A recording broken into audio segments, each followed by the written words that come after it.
Hello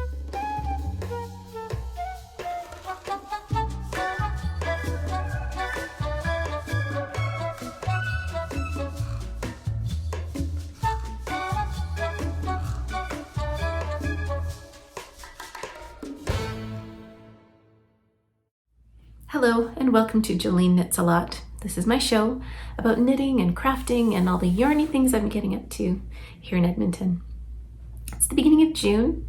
The last couple weeks have been really hard with school shootings in grocery stores and at hospitals, and I'm so sorry that we're going through this again. Here in Canada, there is a new old program again, for people to have the opportunity to bring in firearms in a buyback program where dangerous firearms are purchased by the government and taken out of circulation. And these kinds of programs have been shown to be helpful in other countries in terms of reducing the number of tragic shootings. So in a way, I'm glad that something is happening here in Canada, but my fervent hope is that for the United States, where the great number of these shootings have been happening, that something can happen, some change can happen to make sure that people are safe, that children are safe, that seniors are safe, that people of color are safe, that people who are going to work or going about their lives are safe, that everyone is safe, safer than they are now.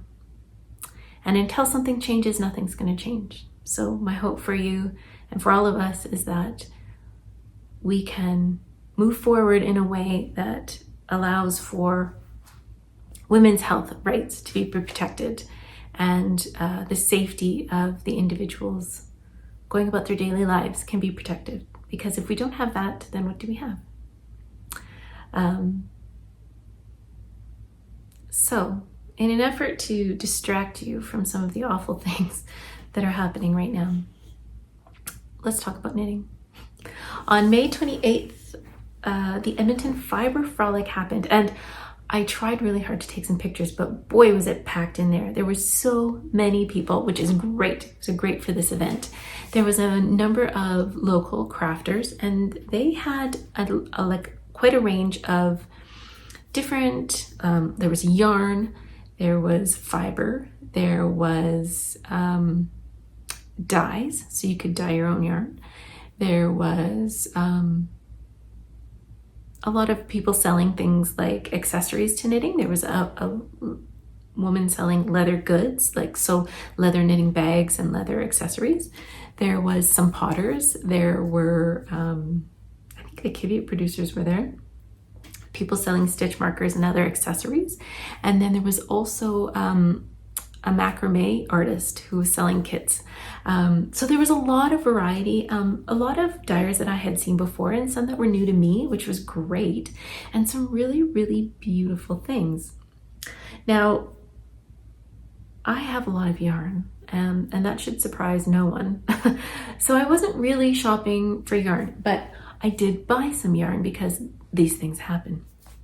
Also, I think partly because I've been, after finishing my Inclinations shawl, I've been sort of on a kick and thinking about maybe making the cowl, and I wanted to make it in some berry tones. So my shift cowl that I've made and worn here on the podcast was made out of blues and greens, so it's kind of a cooler color palette. And I was looking for something more warm and berry tones, because those are the colors that I really tend to wear, are blues and sort of like a berry red. So let me show you. I bought 2 skeins that I think should make a lovely Inclinations cowl.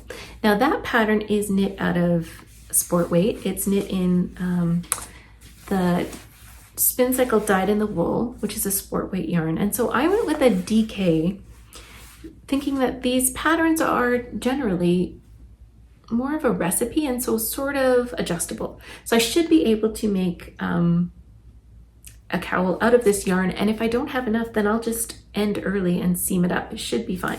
So these are the 2 colors that I got. They are dyed by Comfy Cozy Knits, again, a local dyer who was at the Edmonton Fiber Frolic. This is the berry color that I got. It's called Bordeaux. And as soon as I saw this, I was like, yes, that is the one. Because I did look around quite a bit, but it's spring. And so a lot of the dyers had beautiful spring tones. And again, I wasn't really looking for yarn. There was lots of beautiful yarn to buy, but I was looking for something particular. And so I found this beautiful Bordeaux. It is a merino DK. So it's 100% superwash merino. And it is 115 grams, 250 yards. So then as a kind of contrast color to that, I got this color, which is called Spooked. Same dyer. And I think the two of them together will make a very pretty Inclinations cowl. So I think this is probably going to go on my needles soonish, I think. It's not like I'll be wearing it soon, but I do have some knitting plans that I'm going to share with you in a bit. So I got 2 skeins of DK yarn to make a cowl, and I plan to just knit all of it into the cowl, and that will be that. So hopefully I won't have any leftovers. The other thing that I found, thanks to an old knitting friend of mine named Jenny. If you're from Edmonton and you're a knitter, you probably know Jenny. Jenny has been a bit of a knitting institution here in Edmonton. Lovely, lovely lady. And every time I see her, I'm delighted. But I saw her buying one of these and I needed one as well. So this is a pin by Dragon Strings. And it is, so it's a pin. It's got the 2 posts on the back. And it is for helping you choose colors for colorwork projects. And it's a color wheel. So if I can get this to zoom in. Okay, can you see?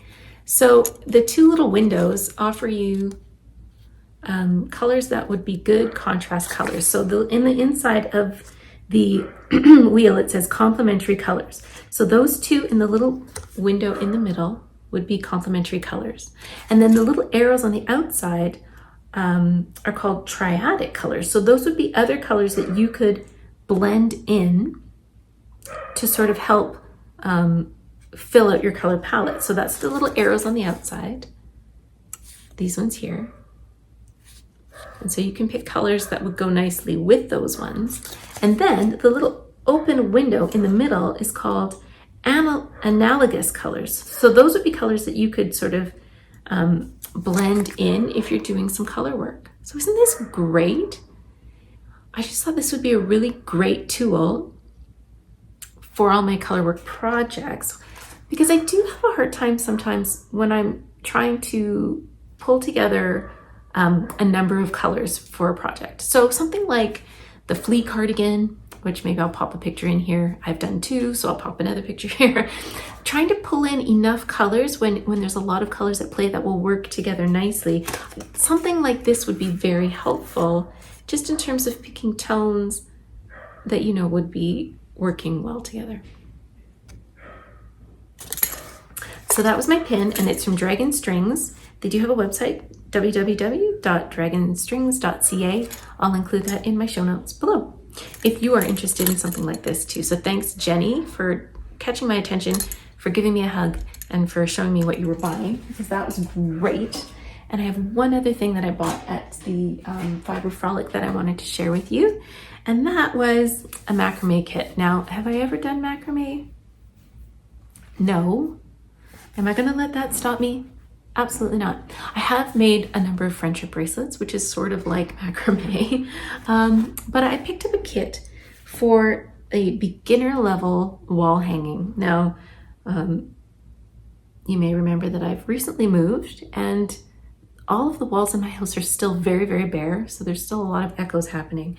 But I thought that this might be something nice that I could make and put on my wall. I kind of have a plan that it might go near my dining room table. What do you think? I'm cautiously optimistic that I'm going to be able to make this. And when I have a bit of time on my hands, like a solid afternoon, I'd like to just start and see how it goes. But I'm going to need some time to dedicate to getting started and getting going.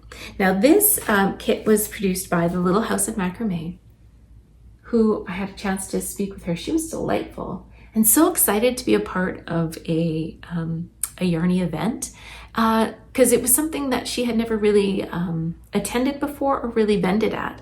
And so it was all very new to her. She had a great little booth full of very colorful macrame, is it yarn, rope, string? What do we call that? I don't actually even know. Cord. We're going to call it cord because that's what she says in her instructions. But she's got like great, I'm just going to flash this at you just so that you can have an idea. This booklet has got all of the instructions with tons of fabulous pictures and instructions. She also has videos on how to do it. And she was like, you're going to be great. It's going to go really well. And if you have any questions, just reach out to me. So one day when I've got a little time on my hands, I'm going to make this beautiful leaves macrame. And so she built a kit for me. She cut a lot of the lengths already, so they're all ready to go. So I've got everything sort of bundled up in this bag back here. And I have this beautiful stick, because who doesn't go to a fiber festival to buy sticks? But it's a little rough. She suggested I could sand it down, but I kind of like that. It's got a bit of nature on it. Oh, if I could only get this to focus for you. There. It's just a long stick. It's a piece of pine that comes from Jasper National Park, which is about 4 hours west of where I live. But Jasper National Park is someplace that my family went frequently as a kid, and we go there with our children too for skiing or for summer vacations. So it's a piece of pine that has been culled from trees that were either overgrown or maybe had fallen down, and so they're either going to get rid of these, or the Little House of Macrame collects them for use in macrame projects. So that's fabulous. I have a little piece of sort of Canadian nature that will hang on my wall if and when I get around to making my macrame project. Now, I was standing in the washroom after having made my way through the beautiful Edmonton Fiber Frolic, and I think I scared some of the other shoppers as I was standing there admiring my stick. But I'm pretty sure other people went and bought sticks of their own, because the Little House of Macrame was very busy. And that is all of the things that I purchased at the Edmonton Fiber Frolic. However, I do have something else to show you that came into my life in a yarny way. And that is this skein of yarn. Now, I'm not exactly sure what it is. I'm pretty sure it's a cotton linen blend. This is some yarn that a friend of mine purchased while on a European trip recently.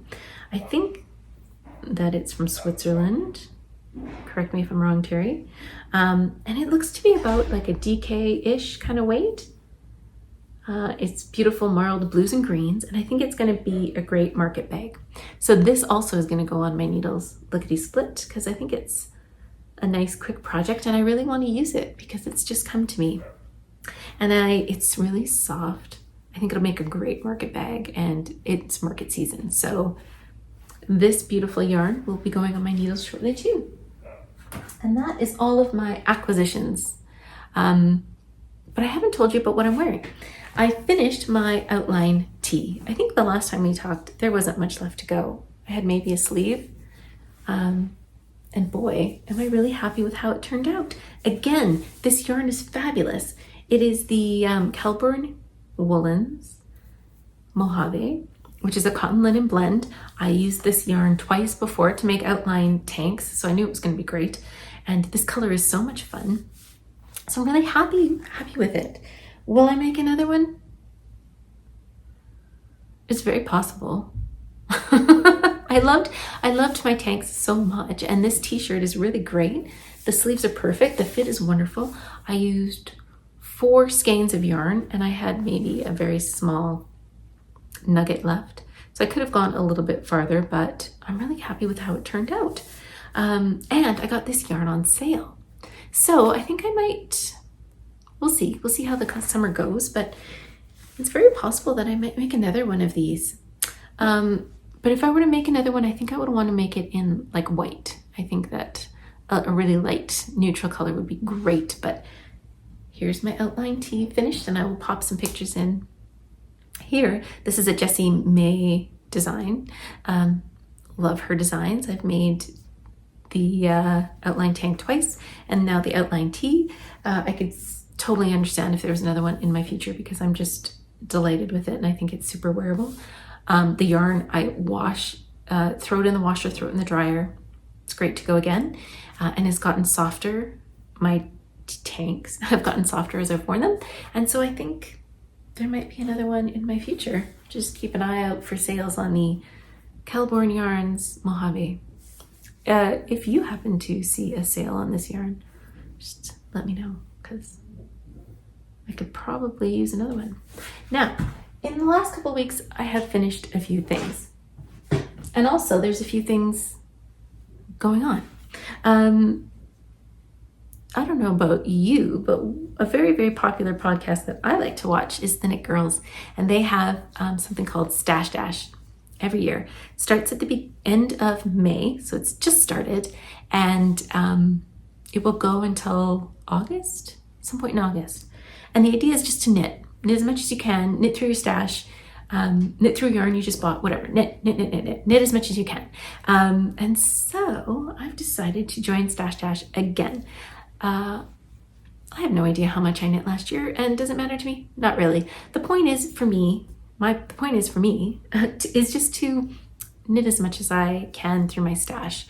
I'm always in a sort of race to get rid of more of my stash than I acquire.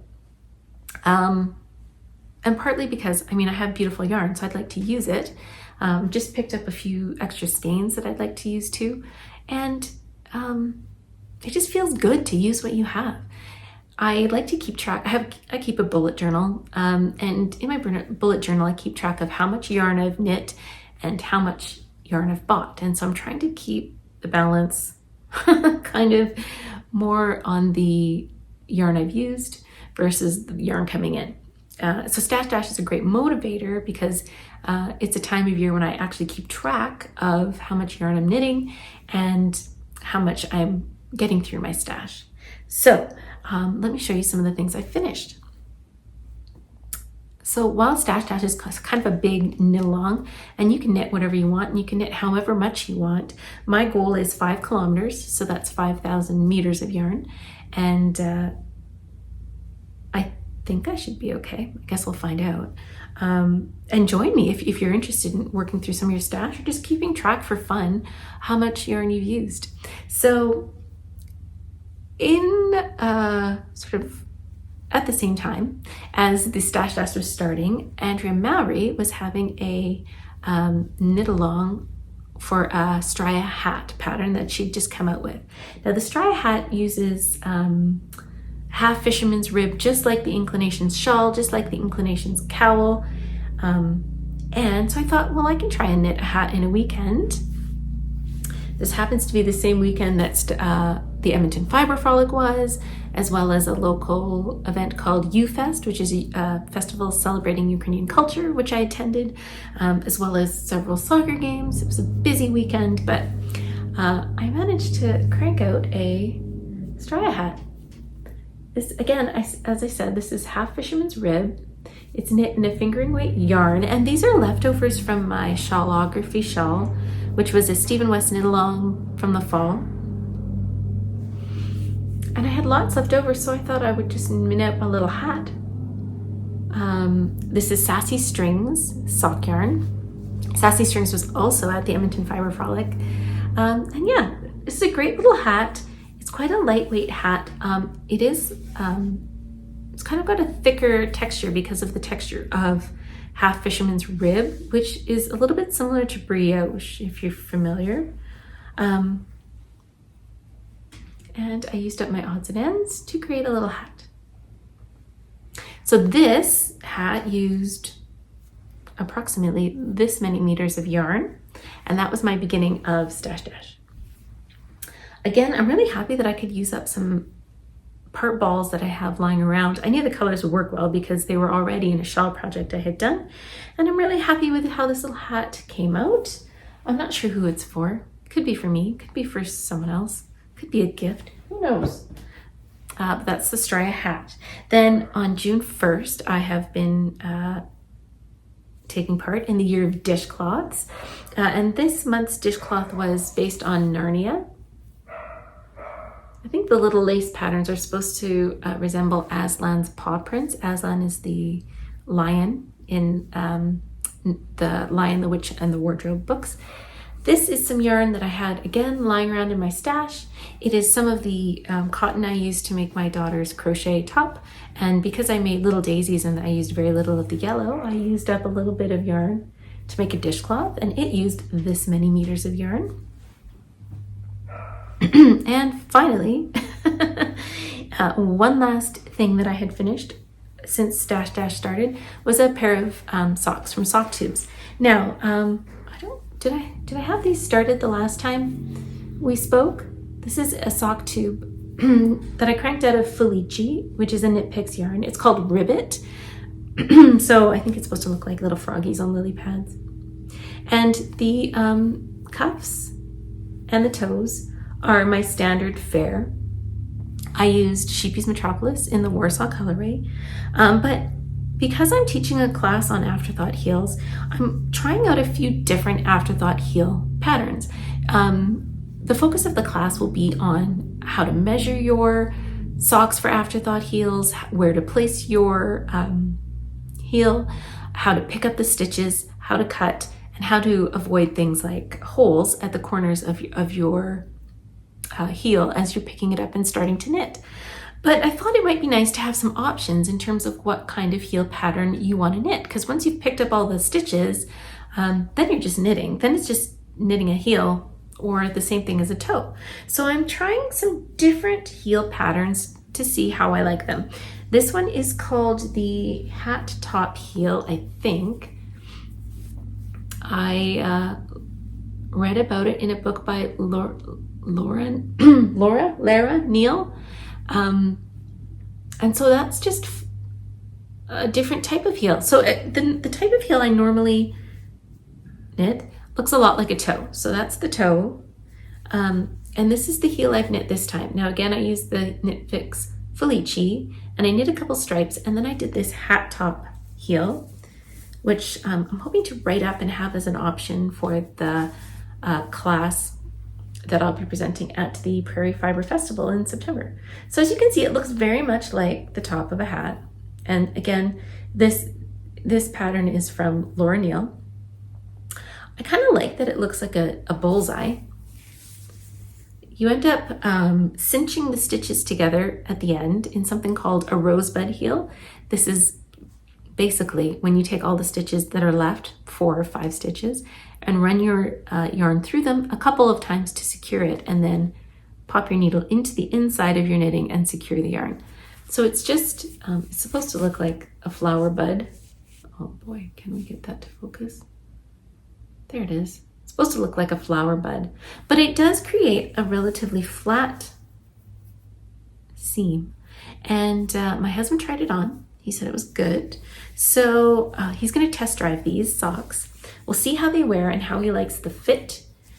It's not an especially deep heel. So as you can see here, the distance from here to here isn't especially deep, but again, that can be adjusted by a number of different ways. But so this is the first in a series of different heels that I'm going to be trying out for my afterthought heels.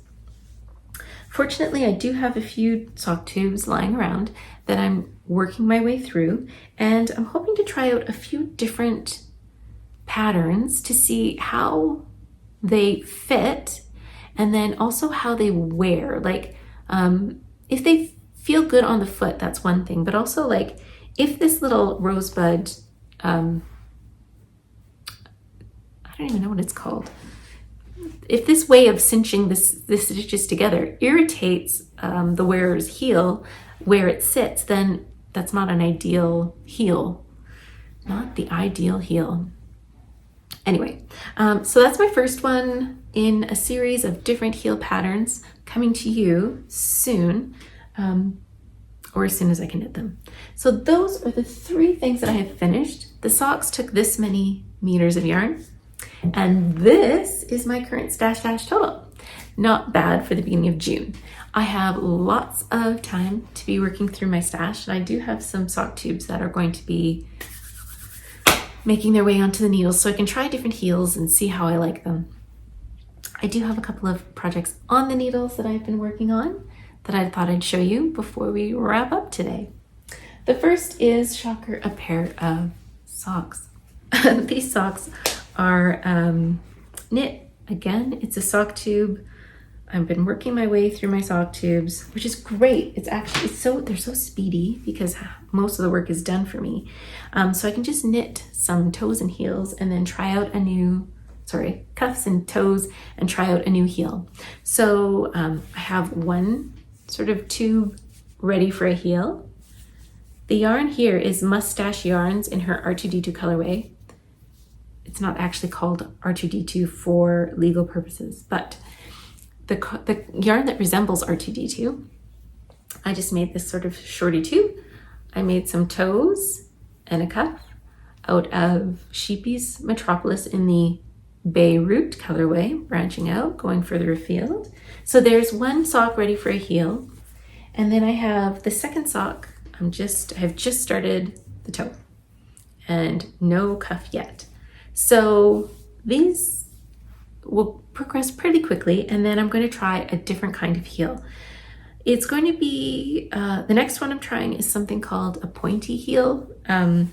It's a bit similar to the hat top one.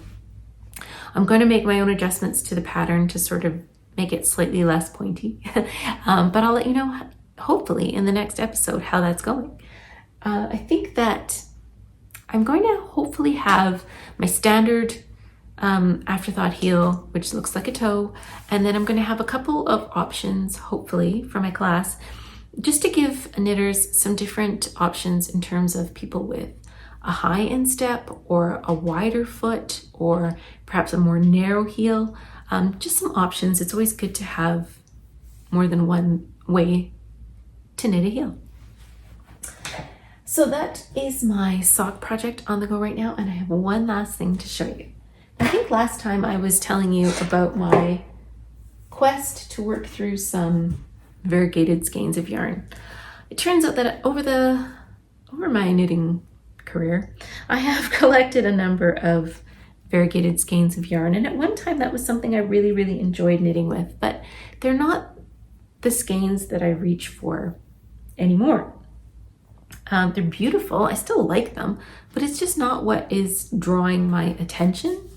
And so I thought it would be great to find a project where I could use a few of these yarns together in something fun and use up a bunch of these skeins. So I pulled out the What the Fade pattern. This is a pattern by Andrea Mowry. It's a really large triangular shawl. I'll pop in a picture of the finished of Andrea Mowry's pattern here. And this takes 6 different colors, and you use quite a bit of each of the skeins, partly because the first half of the shawl is brioche, which uses a fair amount of yarn, and then the second half is garter stitch. So I picked out my yarns, which I think I showed you last time. Here's a quick picture of my skeins in their unwound state. And I've been making some really good progress. Now, I'm trying not to be lulled into a false sense of security, because the beginning of a shawl always, especially triangular shawls, always seem to go so quickly until you reach that stage where you're on the, rows that are 300, 400 stitches long, and they seem to go on forever. I'm still in that heady honeymoon phase of under 300 stitches on the needles. So this is where I'm at. I'm going to show it to you top. Sort of right way around, hopefully. I have lots of little ends sticking out. So this is the right side, and it's a bit of a fade happening. So you can see here I started with one color, and then it sort of fades into another one. And I have just recently done the fade into the next one. Now I don't think that the contrast I have between my second and third skeins is that much. And in any other project, I would be more concerned about it. But this is just a big, fun shawl. And I'm thinking that it's going to live in my office as something I can just throw on when it's chilly in here. So this is the one side. It starts with some purpley yarns and moves into some whites with speckles. It is a triangle. It's just a little wonky on my needles. So that's one side of the brioche. The other side is decidedly different. So the first skein was sort of a minty green, and then it moved into some lighter blues. I think it's the Monet skein by Hedgehog Fibers. And now I'm just fading into the Legacy Fibers, which is Jumping Jellyfish. It's a bit more kind of purples and pinks with some blues. Again, just really fun. It's fun watching the colors pop. This is sort of the ideal project, I think, for variegated or speckledy yarns, because it doesn't really matter what happens. It doesn't matter if the colors blend or they pop out, and it's just fun. And brioche is something I like to knit every once in a while. I don't know about you. Every once in a while I get a craving to knit certain things. Like, it's pretty predictable actually. Often in the spring, ish, I get a sort of a craving to knit brioche stitch. I don't know why. And then sometimes in the fall, I get this like urge to knit color work. And then in the winter, I like cables. Is that weird? Are you like that?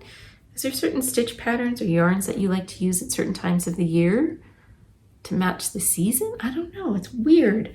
But anyway, I'm really, really enjoying working on some brioche. This is probably gonna go to a couple soccer games this weekend. This or the sock or both. There's quite a number of soccer games going on. It's nice to have options. And yeah, I'm past the point where I have 4 skeins of yarn attached at any given time. When you're fading this shawl, you have sort of 2 colors fading on the right side of the brioche, and then 2 colors fading on the wrong side of the brioche. And so you've got 4 skeins attached to the yarn. Past that, no more brioche fading. After this section of brioche, I'm going to be going on to some really peaceful garter stitch. So I'm looking forward to that. And that is all I have on the needles right now. I do have a couple of knitting plans though. In the last little while, I've been searching for some inspiration. Would you like some coffee? I can brew you up one real quick. Every once in a while, I have periods where I'm just not really interested in any patterns. Nothing's really jumping out at me, and I'm just sort of knitting things. Like the socks, they're interesting, but they're sort of a sideline. You know, I'll work on the sock and see what I can do and try out a new heel. And so that's interesting, but it's not something that's really catching my knitting interest. And then What the Fade is it's a fun project. I'm really enjoying using up a bunch of my yarns, and I'm enjoying watching them being knit up in the brioche. It's sort of scratching my brioche itch. But there hasn't been any patterns that I'm like super excited to knit until probably the last couple weeks. There is a designer who I've only just sort of found out about, and I'm going to put her Instagram handle here because I can't really remember. I think her name's Tatiana, but this is her Instagram handle. Go and check her out. She has beautiful, beautiful pictures of her knitting and some really, really interesting patterns. Anyway, she has a pattern called the Ornata Blouse that is currently in testing and will be coming out in June. Recently she posted that it would be coming out in about 2 weeks. So that is exciting to me. This blouse reminds me very much of Ukrainian vyshyvanka, which are Ukrainian embroidered blouses. And I'm really excited to knit this pattern. I have yarn in the stash for it. that I had bought a couple of years ago with the intention of doing something similar, but this pattern is like, I'm excited to knit this pattern.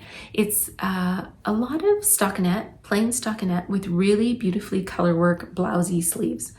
Oh, I'm excited to cast this one on. So once this pattern comes out, I think I'll be casting it on relatively quickly. And that's why I'm sort of not starting anything big or just working on some like placeholder projects until this pattern comes out, because I'm really excited about it. So that is one project that I have been excited about in the last couple of weeks. And then the second project I've been excited about just came out yesterday, and it is the Easy V sweater. This is a pattern by Boyland Knitworks, a very popular designer. And when I saw this sweater, I thought that is something that I can wear. It's got a really cute V, like kind of a wide neck, V in the front and the back neckline.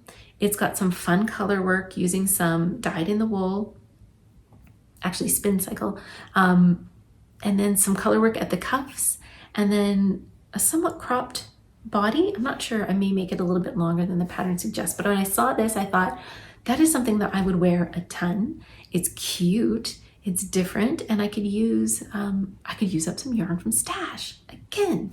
So this is a pattern that is knit in Dream State and a light worsted weight yarn. Of course, I'm not doing that. I'm doing my own thing. I find that worsted weight sweaters on me, on my frame, are number one, they're too warm. And number two, the worsted weight for me just feels really bulky in my armpits and just on my frame. I find them a bit too bulky. So my plan is to knit this same sweater in sport weight. I have some sport weight yarn. It's all ready to go. It's coming from my stash. I had to get one contrast color because this sweater uses 3 contrast colors. So I only had to pick up one. I'm going to be able to use some yarn that I bought at Stash when I was there in April with my daughter. I'm going to use some more yarns from Stash.